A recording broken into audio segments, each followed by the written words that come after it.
When I experience an obstacle or challenge, I'm going to move past it. I'm going to shatter that glass ceiling and I'm going to keep going. It hurts to smash a glass ceiling.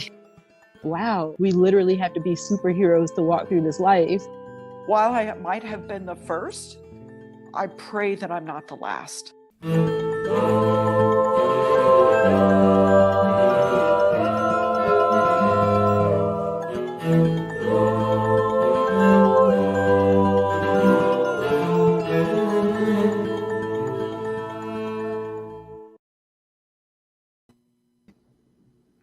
Morning. Hey, good morning. How are you? I'm good. Happy belated 4th of July. I know. I hope you had a really good weekend. I did. Yeah. For the first time. Yep. Challenged myself just a little bit, but No kidding. Yeah. Any fireworks? No, we don't stay up that late. You know, we're in Cleveland, so the fireworks are late because it gets dark late here. Right. So, well, like you. So, yeah, so we were in bed by then. But I'm excited for today. Sandra Christensen's going to be with us. This is going to be fabulous. She has a really, really interesting story, and she's doing some critical work. I know, really important work. You know, our body image and the way we show up at work is really key to our confidence. And I just think that she's doing really important work. So I kind of heard about her through a client of hers. And so, and her client has lost, I don't know, like 100 pounds and is so delighted with being coached by her. I thought, oh my gosh, I got to get her on the show. Talk about that. Me who struggled with my weight all my life. I wanted to hear what she had to say. So, should we bring her on? You know, then let's just chat, just give people a little bit of background very briefly before we do that. We'll keep this short. Okay. I will not be naughty and go too long, but thanks everybody for joining us. And this is Taking Her Lead. And of course, we are here to promote the stories of women in leadership, women in positions of influence, which encompasses every woman. And so our goal is not just to have women from highest echelons of leadership, which we do, and we've been very privileged to have, but women also of great influence who are stay-at-home moms, and women who are line workers, engineers, doctors, lawyers, teachers, you name it. And Janine, sisters. And Janine, you've been amazing at finding interesting people to bring on, and we've just been so fortunate. So this is now, we're rolling into a solid year and a half. And every Monday we're doing these live streams, and then we kick out the audio for them about a month later. And this Thursday we have the audio for Donna Romanek. Thank you very much. Yeah, I appreciate your memory on that one. So which she has an amazing story too. So we're kind of moving right along with those, right? Exactly. Yeah, just cruising right along. So, and then stay tuned. We will have an interesting guest on next Monday, who we have yet to determine, because we just had guests who we will have on in the future who are, there was a snafu, and that life happens that way sometimes, and it's okay. So we will. This is, I think, the first time we haven't had someone scheduled. When we're a week out. So just full transparency. Yeah, just put someone in there. We have a long list, so we were very fortunate to have a long list. So with all that said, without further ado, let's bring on Sandra Christensen. Good morning. Hello. Good morning. How are you? Doing well. How about you two? I'm great. I'm in Cleveland, Ohio. It's a little bit gray today, but we're still hoping for a sunny day. What about you? Where do you hail from? Where are you today? I'm in Seattle, Washington, where it's been super sunny lately, but we are having a cloudy morning. So it'll burn off, I know, but yeah, it's been nice to see the sun for sure. Yeah. I heard the mountain was out not too long ago. Yeah, yesterday or the day before, the mountain was out. That's what I heard. Yeah, it's been out a lot. Yeah, we wait for those days in Seattle, don't we? Yeah. And Sandra, you're broadcasting from your clinic, and whereabout is your clinic? It's in North Seattle. Okay. Yeah. Yeah. Excellent. Great. Love Seattle. Well, here we are, and we're so excited to have you on the show. This is a real privilege. About what you do, like if somebody said, "What's your job?" What would you tell them? Yeah. Well, I wear many hats. First and foremost, I am a nurse practitioner, and I specialize in obesity medicine, which is the non-surgical treatment of obesity or weight issues. And today is actually marks 16 years that I've been doing this. I started my first position on July 5th, 2005. So here I am. And I totally love what I do. I love helping people to lose weight, to feel better, to really improve their health and quality of life. And I own Integrative Medical Weight Management in Seattle, where I treat all types of people here. And what I learned as I traveled along as a clinician was that people who carry extra weight face so many obstacles in life and in healthcare, and they have really unpleasant experiences and a lot of bias and stigma that really negatively impacts their health. And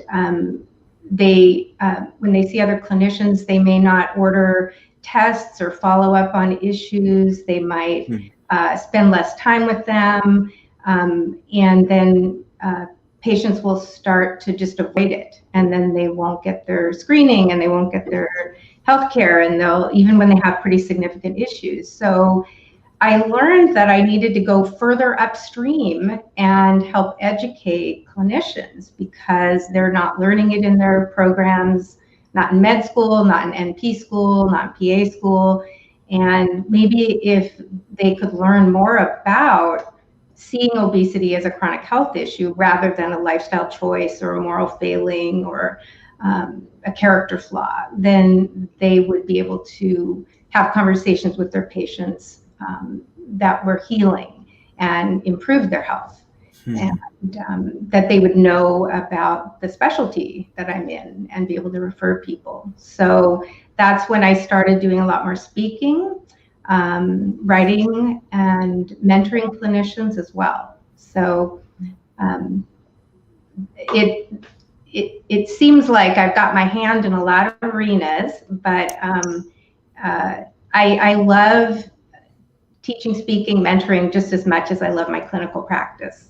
So I feel very fortunate. Question about that. It seems there's a lot of parallels with addiction. Would you consider what you're doing a little bit of addiction management too? I mean, I see the parallels with being judged around having addictions, that judgment, that thinking of, oh, well, it's because you make these mistakes, you make these wrong choices, what shame kind of thing. Do you see any parallels there, or tell me a little bit more about that? Absolutely. It parallels addiction medicine as well as mental health, because there's always been a lot of bias and stigma and shaming around both those conditions. And they're a little further along the road than we are, but still people experience a great deal of stigma with any of those conditions. Yeah, absolutely. Yeah. Good. Yeah. Thank you for doing that work. Yeah. Well, I'm also curious, is there any differences between like drug addiction, alcohol addiction, gambling addictions, and obesity management? Is there a component that's actually very different? What would you say to that? I would say that they're quite different, because we think of it as a chronic health issue, right? So you need to do a thorough evaluation and develop a treatment plan.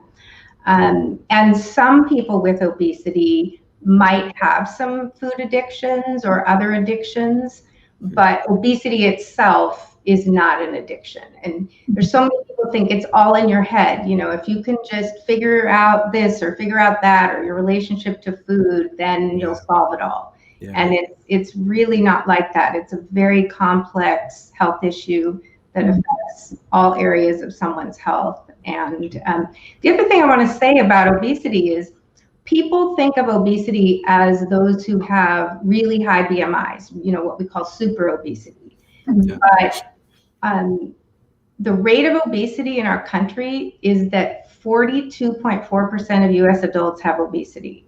So they have a BMI 30 or above. And another 33% have pre-obesity, which is BMI before that. Wow. So that's like over 75% of US adults that have an unhealthy weight. So that's clearly not all addiction, right? Right. There's a lot more going on there. Right. Yeah. Yeah. And culturally and economically, I mean, you have to agree that there's probably some benefits to some of the ways that people eat and celebrate, and their lifestyles get fed by social norms and things like that. There's a huge economic component to that. You know, I'm thinking about when all the fat-free foods came out and all the sugar substitute foods come out. It's big business. Big business. It is big business. And Janine, I am so glad you said that, because that's what goes through my head all the time. And, you know, I see the bigger picture and all these contributing factors. And that's why it makes no sense to blame people, right, for creating this condition, because there's really powerful influences on them. And they are driven by corporate profit. Even our food guidelines are, you know, in the country are driven by that, unfortunately. Yeah. So people are out there in this environment that's literally conspiring against them. Right. And so that to then turn around and blame them, you know, is like, that makes no sense. I'm happy to hear that you are really addressing like the bigger complex issue, that it's not just this, hey, you know, we'll fix this one thing about you. And it's really a larger challenge than that. It's almost like a community challenge too. It's not any one individual. There's a lot of moving parts to managing obesity in our country. And it takes a lot more than just education. There's advocacy and voicing things and big stuff. So I kind of want to dive into who you are and how you got to be where you are, because this is a fascinating field. And I don't think people come out and talk about doing what you do. Do you agree? Like, I don't know anyone else who does things quite like you do. Mm-mm. Yeah, there's a growing number of us, but certainly not enough. And most people don't really even know that our specialty exists. So I appreciate that. So I was a stay-at-home mother until I was 35. And then I went back to school to become a nurse practitioner and graduated really close to my 40th birthday. And became a nurse practitioner, went to work at Planned Parenthood and helped underserved women access reproductive care. Loved that. But then I got burnt out. And so then I answered a job ad for the job that I started 16 years ago today. And that's kind of how I wound up there. But to go back a little further, what inspired me to go back to school when I was 35 is that when I was 30, I was diagnosed with a rare form of eye cancer. And very unexpected. I had 3 small children, and it was a very rare type of cancer. And I was given a very good prognosis of recovery. And here I am 29 years later. So that's pretty true. Yeah. And as I interfaced with the healthcare system, I had very skilled care, but it wasn't always healing. And I found that many of my interactions with healthcare providers were less than optimal. At that time, there was no attention to the emotional aspect of dealing with cancer. There's so much more available for people now. And I had wanted to be a doctor since I was a young girl. And for a variety of reasons, that didn't pan out. And I thought, you know what? Life's too short to not do what you really want to do. And I contemplated going to med school, but decided that I wanted my children to know who I was and not call the police to say there's a strange woman in the kitchen. We don't know who she is, but she's claiming that she lives here, And so I decided to take a shorter educational route and practitioner. Mm-hmm. Well, you said something that piqued my interest. You said that you started this first job and in women's health and kind of got a little bit burned out, but yet you've been doing this one for 16 years. What do you think is the difference? What's that? What kept you in, I guess, is what I'm saying. Yeah. I can really make a difference in the health of my patients because I can see them for a longer amount of time and more frequently. Yeah. And I can really treat all of them. Whereas in, big organizations, you have to keep your visits short and you have to keep the scope limited. And I felt frustrated that I couldn't address some of the other issues that would have made a difference for people. And so that's a big part of it. I will also say that when I started my first job, where I was for a little over 4 years, it was in a very small clinic. And I just learned that I do better in a smaller organization, even though it was a part of a very large organization. I worked at Swedish down in Seattle, downtown Seattle. And that was a big part of it. Also had a fantastic mentor, physician mentor, and a nurse practitioner mentor in the clinic who really taught me how to approach this. And I just came alive. I just loved it. Yeah. What's their names? Give them a shout out. I'd love to know who they are. Well, the physician was Craig Keebler, and he has since retired.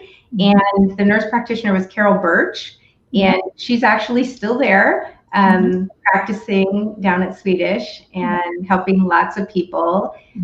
But what really was influential for me in the way that Craig Keebler mentored me was that he taught me the science, and he was a very caring person. And then he got out of my way and he let me do it the way I wanted to do it. Wow. And didn't criticize or, say, oh no, you can't do that. He just said, you do it your way. And that really instilled in me the importance of mentoring. And so I have worked ever since to really support other clinicians who want to do this as well. Right. Yeah. That to me is a mentoring art form, is to not want to control people and their style, right? To give them the tools that they need and kind of launch them or push them out of the nest and say, you can do this. It's really an art form. Yeah. So Joshua, do you want to go with the next question? Because we have lots to talk about, looks like. Oh my goodness, yeah. Well, my mind is a little bit blowing up because I do know many women and definitely some women who have experienced obesity and all of the complexity of that, and who have also, but then digging into your journey, who have experienced the burnout and the inability. I mean, I'm so tied in with the medical industry that and Janine and I have had many discussions about this, just about provider burnout and how everything is truncated and you have so little time and autonomy, and so all of that is just really fascinating to me. Where I want to dive into pivotal moments. We always ask this, and you've touched on this, and Janine, you've asked a little bit about this, but I want to go a little further. And were there moments, were there situations, were there interactions that you had when you were younger that really set the tone and set you up for the next thing, or changed your perspective and set your course? Do any of those words spark memories from when you were younger that kind of got you along the road that you're now on? Yeah, absolutely. I think my life has been a series of pivotal moments. And I firmly believe that your personal story is your leadership story, right? Like the experiences that you've had impact you as a leader, because being a leader is it's a way of being, not a position, right? And so I look back and see certain experiences that were always obstacles, except for maybe one, were obstacles that I had to overcome, and they became those pivotal moments. And I would say, in terms of being a leader, becoming a mother was probably the first really influential experience that I had. And then what totally surprised me was when I became a grandmother. I just did not expect to feel this fierce connection with this baby that my daughter had, right? Like, I was like, oh my gosh, she's part of me. And as a grandmother, I'm so freed up from all the day-to-day of being the mother that I can, really attend to other parts of my grandkids' lives. And that has really influenced the kind of world I want to leave for them and create for them and their whole generation. So I would say that's probably one of my most pivotal moments.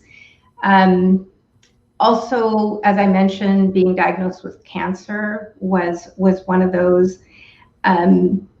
Another was when I went back to school at the age of 35, they sent in the career counselors to do our Myers-Briggs inventories. I know, Janine, you do those. And I learned what mine was, and all of a sudden I made sense to myself, because I spent so much of my life not feeling like I fit in and not feeling like I'm not like other people. I don't think like them. What's wrong with me? And that really helped me understand that the way I see the world is valuable, and to work with that rather than try to be something different. So did you, I want to jump right in. Did you have,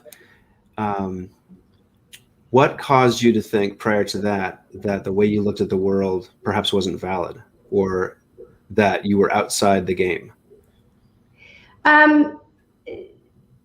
The way I look at sort of the way bigger picture, what Janine was saying earlier about, when a patient walks in and I'm talking to them about their struggles, I see all those other layers that have influenced them at this point. And many people don't see it that way. And so when I talk about all that, they want to kind of go back down to just what's sitting right in front of them in that moment. And so there's that. Being an introvert is also how I feel sort of out of the norm, because majority of our population in the United States are extroverts, and just sort of the way I take in energy and and just how I'm always having to manage these big visions in my head, this big picture thinking. It's kind of distracting. I've got a lot of windows open. Yeah. So I'm curious, what is your Myers-Briggs?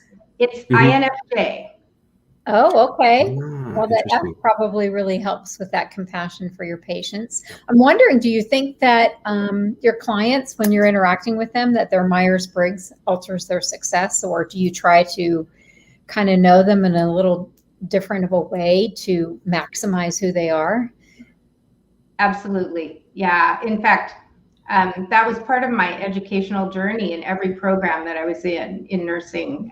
Nursing leadership was studying the Myers-Briggs and learning how to apply it to life. And so when I'm working with my patients, I can start to kind of figure out where they might fall in terms of their inventory. And then I can tailor my approach to them, what they're going to receive the best. And it's surprising because I have a lot of INFJs and INFPs in my practice, the two rarest types, who probably gravitate to my style. And it's really helpful to let them know that they're they're not the weirdo that they think, and to help them understand why the world can feel overwhelming to them, to any introvert, and why they might make lifestyle choices to kind of drown that out.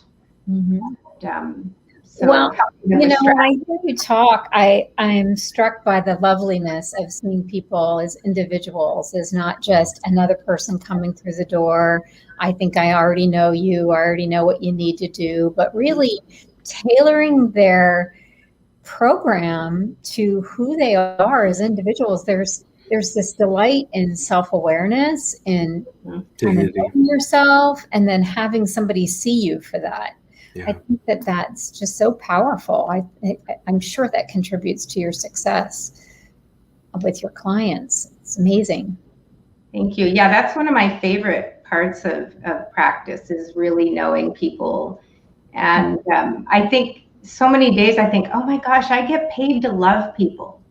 Like, wow, how cool is that? You know? Yeah. That rolls off of you. Right. Yeah, and that's beautiful. Sometimes the clients that you're having are really challenged by seeing themselves as lovable. So I think that's even more endearing. So so we're going to get to the hard questions. Like, I think, here we go.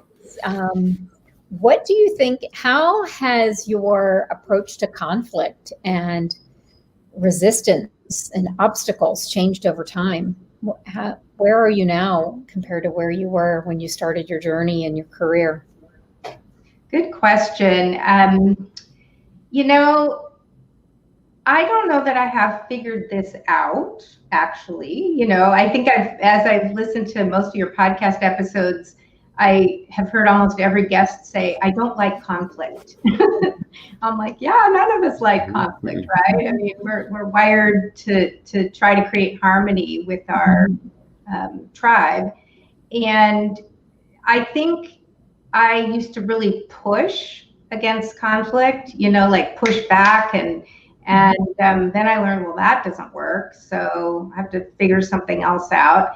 And times when, if I felt like we were at an impasse, I would just leave and, leave the situation, whatever it might be. And I think there's some value in that to some degree, but it's not a really good long-term life strategy, right? You have to learn how to be in it. And so really trying to understand the other person's perspective, sitting back and seeing it from their perspective can help a lot. And I guess just recognizing how inevitable it is,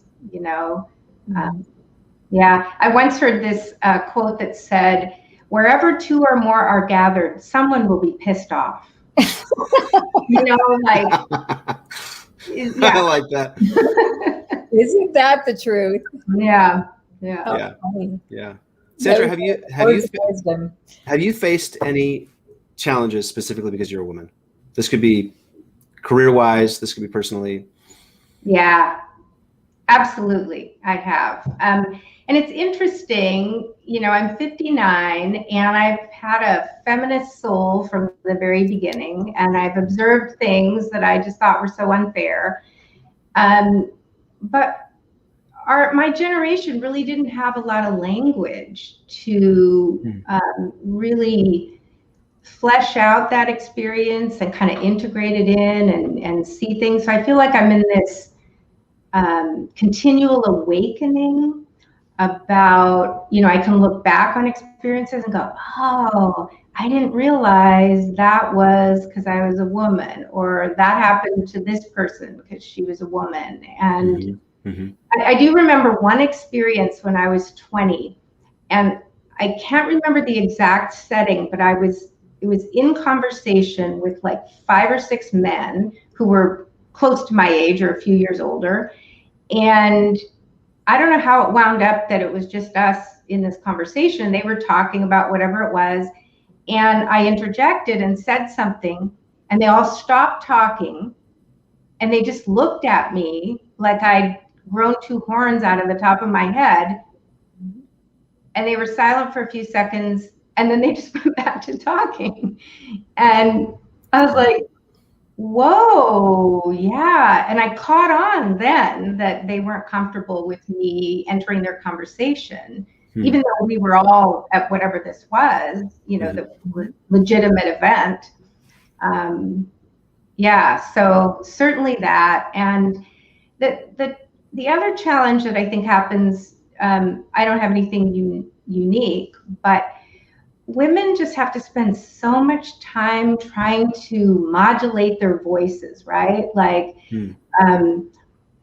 you're too loud, you're too soft, you're too this, you're too that, you're never just right. And we put all this energy into trying to do this perfect, amplification and subdual kind of all at the same time.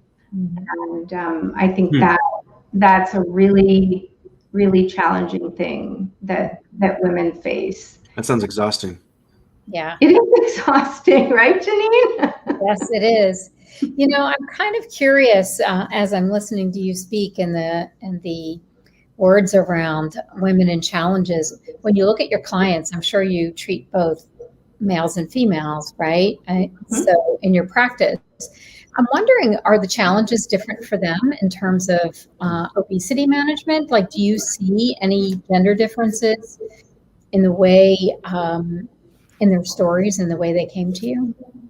Absolutely. Yeah. And this has been a big part of my awakening as both a clinician and a woman, is I just have a better understanding of what women are up against in the workplace, in terms of being passed over for promotions, being talked over, having their ideas taken and by others.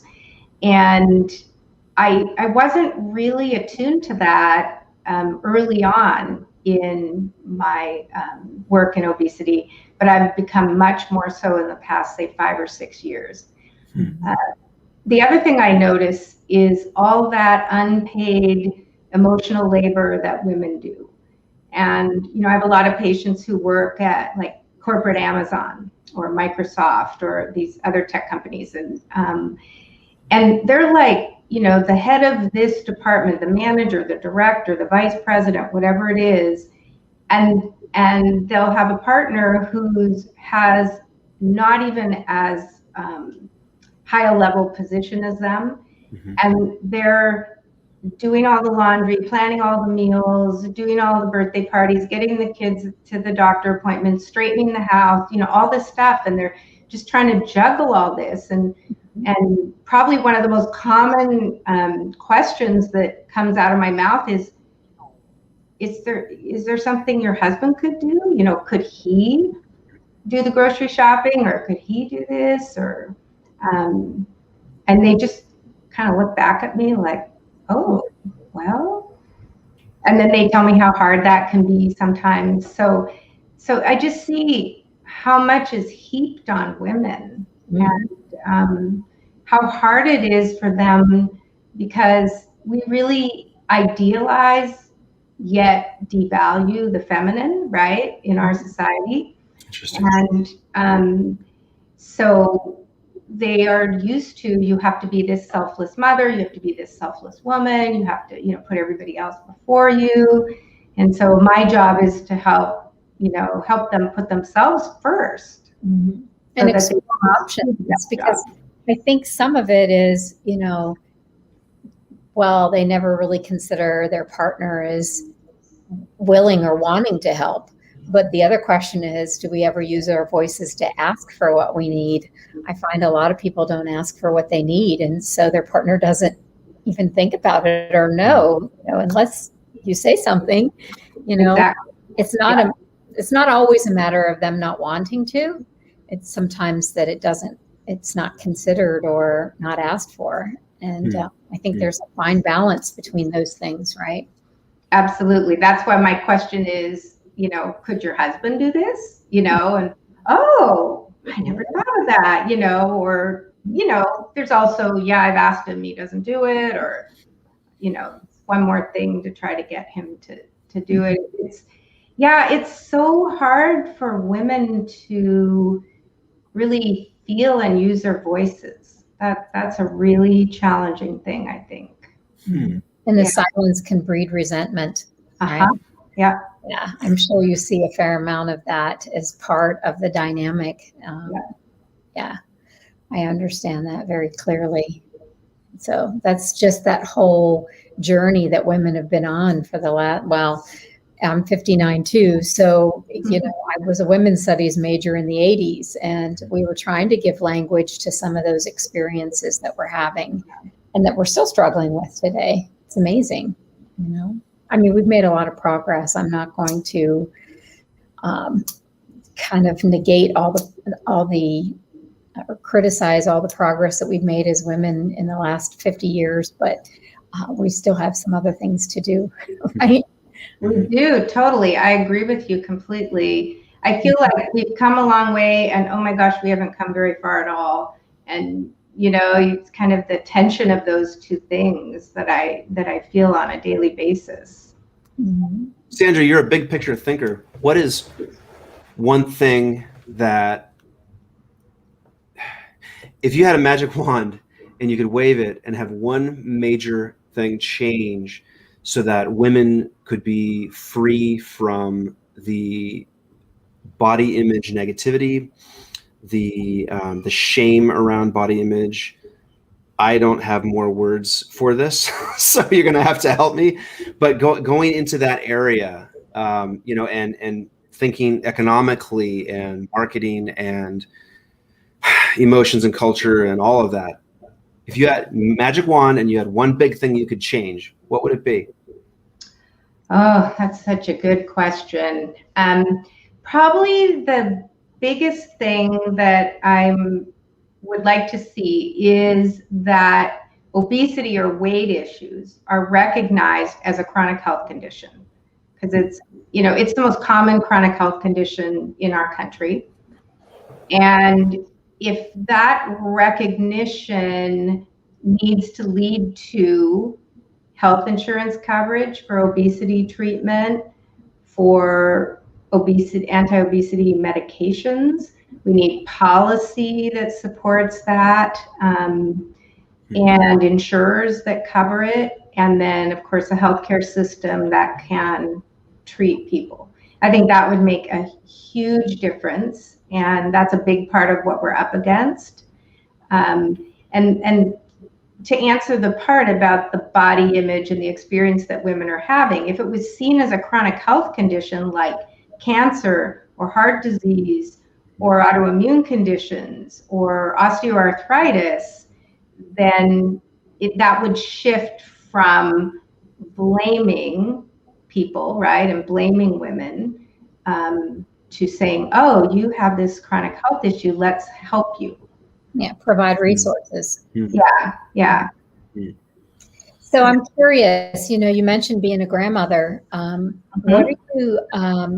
What are you teaching your children and grandchildren about obesity management in terms of the current context and world we live in? What's going to be different with them having you as their grandmother? Yeah, great question. I haven't thought of it that way, but I will tell you, I do focus more with them on what my 12-year-old grandson calls beacons of feminism, really exposing them to powerful women's stories and leaders and ideas. But something really interesting, probably one of the best moments of my life happened about 6 weeks ago. My middle daughter is a mental health counselor, and she was working on her PhD, and her focus was on grief. So that's what she wanted to do. Her dissertation was on grief, and in particular marital grief, and how that grief in a marital couple and how that affects their marriage. And about 3 years ago, she told me that after working with her advisor, that she had decided to change her focus onto weight bias. And that's a topic that's really dear to me is weight bias. And like, I have never tried to recruit my children to my specialty or to, doing anything in this field. And I was just so moved by it, because we have obesity in our family, and she saw the value of this, plus realized there's not much out there in her specialty about this. Mm-hmm. And so often people go to the therapist thinking it's all in their head, right? And then the therapist is unprepared to deal with their own bias and the internalized bias of the client. So she chose this topic. And one thrilling thing that happened before the really big thrilling thing was her national conference was here in Seattle in October of 2019. And we submitted a proposal and we spoke together about weight bias. So that was really thrilling. That's cool. And then 6 weeks ago, I attended her dissertation defense.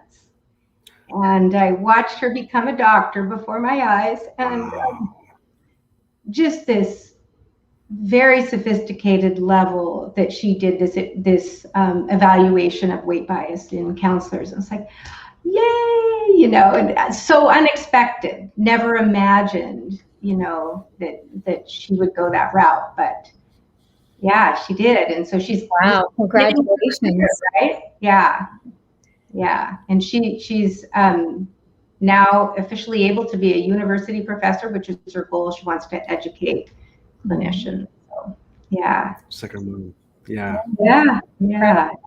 And I don't know that her dissertation ended up being so far from her original thought. I think that there's grief around, weight bias, right? I mean, yes, absolutely. Yeah, for sure. Not looking the way you thought you were going to at some point in your life, right? Yeah. Coming to terms with your current body image and that kind of stuff. So, wow, how powerful. Very, very thrilling for sure. Yeah. What do men who are practitioners in the medical world need to know from women about weight? That is an excellent question. I'm blushing. Thank you. Yeah, you're stumping me a little bit. Here we go. I would say to be aware of the bias and stigma that they've experienced in healthcare. And that they've been probably dismissed in their concerns, and to really listen to what that person is telling you about, because we have caused a lot of weight issues in healthcare, in medicine. We've prescribed medications that cause significant weight gain. And when patients complain, and I'm guilty of this when I was in women's health, prescribing contraceptives that were causing this incredible weight gain. And my answer would just be when they would tell me, well, you just need to, eat a little less, move a little more, and just try harder, and you'll lose the weight, completely clueless. So I think just believing women about, what their experiences are with their weight. Just believing women. So I have another question for you about that, and what you tell your patients about this too, is what do you do for self-care? What do you do to take care of yourself? What are those small micro actions that you commit to? And how do you help your patients find those same things for them? Oh, that's a good question. Self-care is the foundation of my life. That's a thing I've learned over the years. And in order to continue at the pace that I live, I have to have these anchoring self-care practices. Probably one of my most valuable is that I schedule time for going to the gym, working with my trainer. I schedule massages, I schedule visits to my chiropractor, and those are just part of my schedule that, every other Wednesday or whatever the case may be. And then I started working with a really awesome leadership mentor and advisor a couple of years ago, and she helped me develop a what I call a morning practice that I do every morning. I stumble out of bed and I put on the water for my tea, and then I go into my little, I have a little art studio and I have my meditation place set up there. And I put my left hand over my heart and my right hand over my abdomen, and I give my, where am I at today? And I give myself a number between 0 and 100. And then I ask for what I want that day. Today I want inspiration or peace or whatever I think I need to face the day, whatever it is. And then I do a little Kundalini yoga singing meditation, and the whole thing takes 11 and a half minutes. And, but I do it without fail. And that's probably the first time in my life I've been able to do anything, like I haven't missed a day. And I find that it just slowly really helps me be much more attuned to myself and to others, and really connect to a grounded power. Sure. Yeah. Wow. That sounds powerful. How does a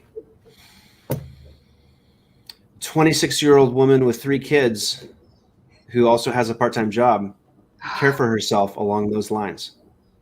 What's what, maybe that's like it's not going to happen.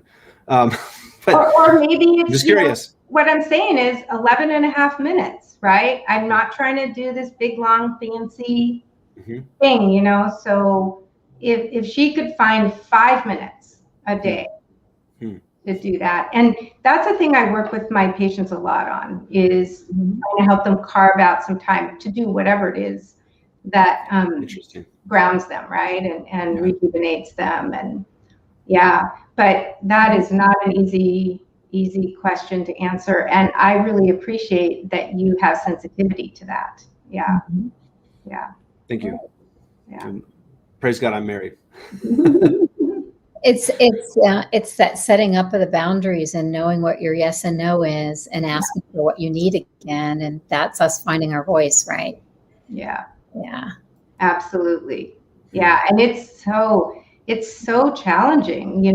So many of the things I've done in my career, I've done after my children have left home. Right. And, even the morning practice and working with the leadership advisor, all those things I can do because I don't have the day-to-day responsibilities of raising kids. Yeah. Yeah. Wow. So what do you read? What informs you? What's on your nightstand? What do you listen to? Tell us about that. That's the best question. This is my favorite question to answer. At the beginning of 2017, I made a decision that for 1 year, I would only read books written by female authors. And I wanted to see what will happen inside me. How will my perspective change when I'm learning more about experiences of women? Because of what I recognized was, at that point, I was, 54 or whatever it was, that most of the world has been explained to me by men. And what would change? And so I did that, and it was hard at times, but I stuck with it.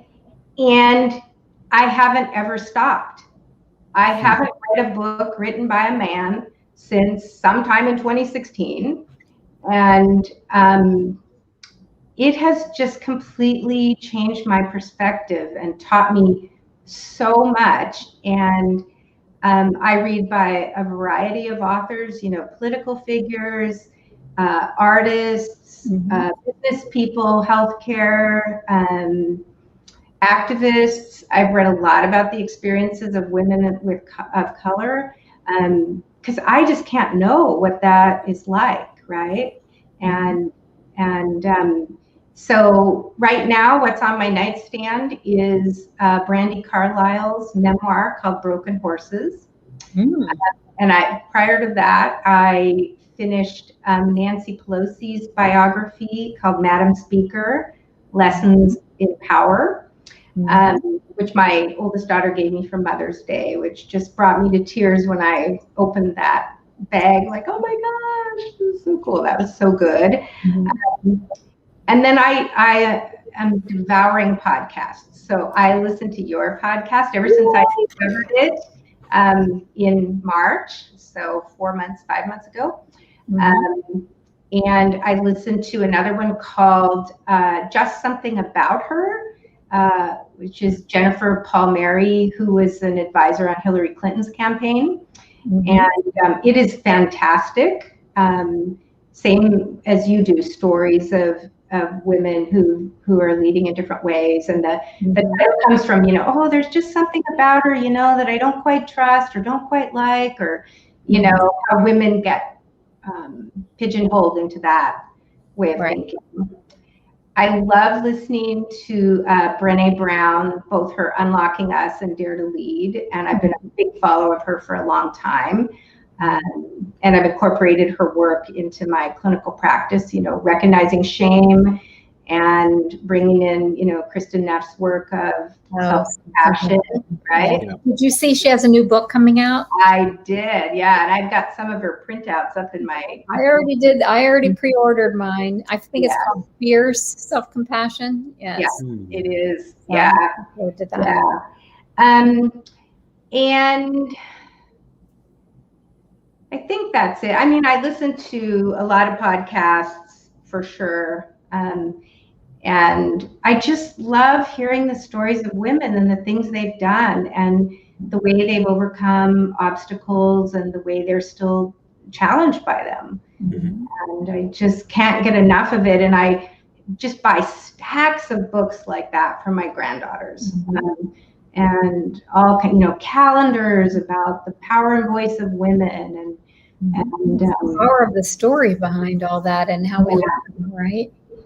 Yeah, and women's stories haven't been part of history, right? And they're still not part of the narrative in society. When we talk about the working class, we think about Joe Lunchbox, right? Right. Going to his factory job. We don't think about this woman of color as being working class, right? And so I want to learn more about women in all variety walks of life. From 2016, when you read the last book that you read written by a man, to now, what would you say I shouldn't say but chief differences in the message?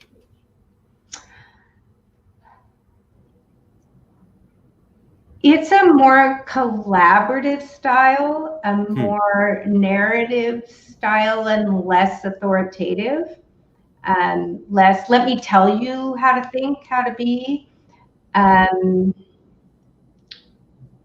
they just have this incredible fierceness that I just love, especially the Black female writers. I love it. I just love it. Yeah. Excellent. Yeah, good question. You're gonna have me thinking for weeks after this. Same. Likewise. Well, I just had an experience. I joined Literati, which is a online book discussion, and the facilitator for my group is Cheryl Strayed. She wrote the book. And the very first book I read with the group was Memorial Drive, and it is by Natasha Tressaway, I think. How to say her last name. And I'm going to tell you, I read that book a month ago and I'm still haunted by it. It was so well done in terms of capturing the experience of a woman of color and her experiences in the world, and just and her relationship to her mother. And I am with you. There's some powerful stories that need to be told. And she was definitely... It's called Memorial Drive. I highly recommend it. Thank you. It will blow you away. So I have one other question before Joshua asks his favorite final question. What advice would you give your younger self, your tender-hearted, younger Sandra growing up in the world, young teenager, middle school? What would you tell her? That tender little girl. I would tell her that mistakes are stepping stones. And and that's how you get to the next place. You learn what works, you learn what doesn't. And when you hear those internal sort of self-imposed limitations, listen to them, acknowledge them, and with tenderness, and then take the next step forward. I can see how my potential to be a leader was there so much earlier, and I was afraid of it, and people invited me, and because of my own shame or challenges or whatever it was, lack of confidence, I didn't take the step. And so, you learn it's uncomfortable to step out of, your comfort zone, but that's where you grow. So I would say, I just feel like I really held myself back in a lot of ways that I'm just not willing to do anymore. Amen. Wow. We are so glad. What are you, here it is. What are you, and I wish I wasn't asking this right now because I could just keep talking to you for a very long time. What are you most hopeful about with regard to women in influence? And I couch this in the fact that your work is bringing hope. Your work, as I see it, is you're being with people, you're being with women. You have the wisdom, you have the understanding, you have the big perspective on the complexity of the issues that you're addressing that can bring people hope. What are you most hopeful about with regard to women? What I'm most hopeful about is two things. One is that women are really finding and using their voices, and I just don't think they're going to be quiet any longer. I just see it more and more. Like, now that they've learned they can speak, they're not going to be quiet, and I just love that. And I love hearing everything that they have to say, and so that brings me a lot of hope. And then my granddaughters bring me so much hope. When I got on my quest of books written by women, I told you they got stacks of them and all these, beacons of feminism. And they can verbalize things to me and about their experiences that I just barely learned, about the way they're received in conversations. They see gender differences in the way they're treated, and they can just, one experience is my youngest granddaughter, who just turned 10. She had to do a presentation for school, and so she got her group together and they did this PowerPoint of all these powerful women, and she took them out of the books I'd given her. And I said, "Oh, where did you get that idea?" "Well, from those books you gave me." That's cool. And I was like, "Oh my gosh," and they're part of a generation, right? They're not unique. They're being taught things, and so I just feel so much hope in our young people. Sandra, thank you for taking the time. Oh, thank you so much. I just really love hearing your journey, the work that you do. It's also fascinating. I love your commitment to ritualizing your life experience, commitment to women writers, commitment to self-care. I just really have enjoyed it so much. Yeah. Thank you. It's been an honor to finally meet both of you after listening to you for months. Great. Humbling. And to be counted among the inspiring and accomplished women that you've had as guests on the show. So thank you for having me. Absolutely. Yeah. Well, now you're part of the tribe, right? Now you're in. Yeah. I'm pretty excited about that. Sandra, stay on, of course, and Okay. we'll chit-chat just a little bit logistically afterward. But this has been a real pleasure, and we are honored that you took the time to do this with us. Thank you. Wow. I'm in a zone. I know. And I was trying not to ask lots of questions because a lot of this is unfamiliar territory for me. So, yeah. And it's hard to navigate. Her specialty has a lot of biases and stigma, and I don't know. Yeah. It's powerful work. It's powerful. It's Important complex. work. It's important work, and she speaks all over. I mean, this is her heart. This is what she does. So it was great to have her on. Yeah, that was really. All right. Well, we have audio coming out Thursday, so everyone check on that. Look at, and as Sandra reminded me, we have quite a few past episodes that you should listen to and watch. Yeah, great people. Gosh, amazing, like Sandra, amazing women, and such an incredible diversity. I think I always feel grateful, and I didn't expect that. It wasn't planned. We've had such a diversity of women and backgrounds and perspectives that just fell in place. So check them out. Every single guest has changed me in some way. I've learned something, I've grown in some way, I've thought about something they've said. It's really powerful. Yeah, totally agreed. Well, happy 5th, everyone. Yes. And we will see you next week. Guest maybe. Yeah, we will find out. We're going to be reaching out. This is the first time we've done this. And on LinkedIn. So as soon as we know, we'll get it out. All right. Thanks, Janine. That's great. I'll see you. Have a good day, Joshua. You too.